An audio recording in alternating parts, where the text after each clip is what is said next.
En aquel tiempo los pastores fueron corriendo hacia Belén y encontraron a María y a José y al niño acostado en el pesebre. Al verlo, contaron lo que se les había dicho de aquel niño. Todos los que lo oían se admiraban de lo que les habían dicho los pastores. María, por su parte, conservaba todas estas cosas meditándolas en su corazón. Y se volvieron los pastores dando gloria y alabanza a Dios por todo lo que habían oído y visto conforme a lo que se les había dicho. Cuando se cumplieron los 8 días para circuncidar al niño, le pusieron por nombre Jesús, como lo había llamado el ángel antes de su concepción. Palabra del Señor. Hoy celebramos esta maravillosa solemnidad de Santa María, Madre de Dios. La Iglesia, con gran sabiduría, ha dispuesto que empezáramos el año de la mano de la Virgen. Porque de la mano de la Virgen tenemos seguridad. No es que nosotros, por ser católicos, no vayamos a tener en este año que empieza problemas. Los hemos tenido en el año que acaba de terminar. La fe no es un paraguas contra los problemas. Dios no ha venido a quitarnos los problemas de la vida. Él no dijo: venid a mí los que estáis cansados y agobiados, y yo os curaré, o yo os quitaré el agobio. Dijo: yo os aliviaré. La fe es alivio, la fe es también esperanza, la fe es consuelo, la fe es alegría, la fe es fortaleza. Pero el alivio no te quita los problemas, los alivia. El consuelo no te hace que desaparezca el dolor, por ejemplo, por un hijo que ha muerto, pero ese consuelo te hace llevadero ese dolor. La esperanza no hace que las cosas con las que sueñas y deseas ocurran ya, pero te ayuda a esperar a que ocurran porque sabes que ocurrirán. La fe nos sostiene en la lucha por nuestra santidad, en la lucha por nuestra familia, en la lucha por nuestra patria. Los que no tienen fe viven su presente con el miedo a que el futuro sea inminente y se les termine el tiempo. Nosotros vivimos el presente sabiendo que el presente no es más que un paso para la eternidad. Y es esta dimensión de vida eterna la que nos sostiene, como decía San Pablo, en medio de las dificultades, para poder nosotros compartir y ayudar a aquellos que están peor que nosotros. Y todo esto de la mano de la Virgen, de la mano de la Madre, de la mano de la intercesora, de la abogada, del consuelo de los afligidos, del auxilio de los cristianos, del refugio de los pecadores. También de la corredentora. Ya sé que no ha sido aprobado el dogma todavía de María corredentora, pero si San Pablo dijo que completaba en su carne, y son palabras de él que están en una de sus cartas y que son palabras de Dios, si dijo que completaba en su carne los sufrimientos que faltaban para la redención de Cristo, y es una afirmación impresionante, porque, decía San Pablo, Cristo quiso hacernos partícipes de la redención, colaborando en esa redención, ofreciendo nuestros propios sufrimientos como corredentores. Si eso lo dice San Pablo de él, con mucho más motivo, obviamente, podemos decirlo de la Virgen, María corredentora, pero que nos invita a ser también nosotros corredentores. ¿Qué es lo que te va mal? Ofrécelo al Señor. Colabora con Cristo en la redención. Únete al Señor en ese problema, como hizo María, como han hecho los santos. Además de esta confianza que nos da empezar el año de la mano de la mamá, agarraditos a sus faldas, para que en medio de las tormentas ella nos saque a flote, aunque no merezcamos ser sacados a flote. Además de eso, hoy la liturgia dice que María es la Madre de Dios. Es decir, Jesucristo es Dios.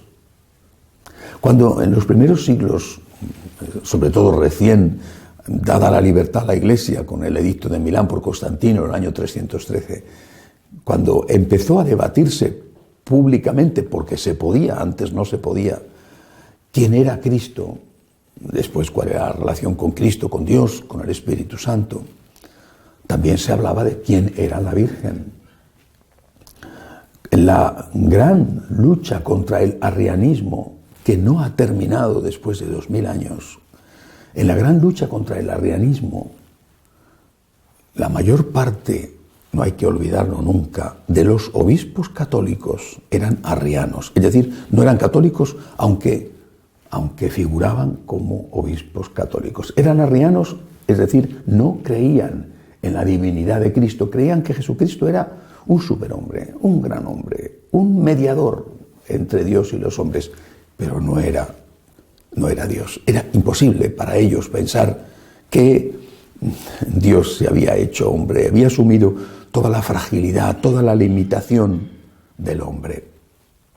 ¿Cómo podía Dios, pensaban, haber nacido en una cueva de ganado? ¿Cómo se podía haber rebajado tanto? ¿Cómo podía haber muerto en una cruz? ¿Cómo podía haber exclamado, Dios mío, ¿por qué me has abandonado? Era imposible que aquel hombre fuera Dios. Era una especie de semidios, como creían los paganos en los dioses, cuando los dioses tenían relaciones con mujeres y engendraban hijos que eran semidioses. Eso era Cristo para, repito, la inmensa mayoría de los obispos supuestamente católicos del mundo. Incluso el propio Papa de la época titubeó y dudó porque el emperador, el poder, también era arriano. Incluso el Papa titubeó, nunca negó la divinidad de Cristo, pero estuvo así, e incluso el gran defensor de la divinidad de Jesús, San Atanasio, incluso a él, en una de sus cartas, le pone en entredicho. ¿Quién defendió la divinidad de Jesús? El pueblo. Ese sensus fidei, ese sentido de la fe que tiene el pueblo. Ellos no se dejaban engañar por teorías complicadas, abstractas, extrañas. Ellos decían, Cristo es Dios. Estaba en la palabra de Dios, por supuesto. Cristo es Dios.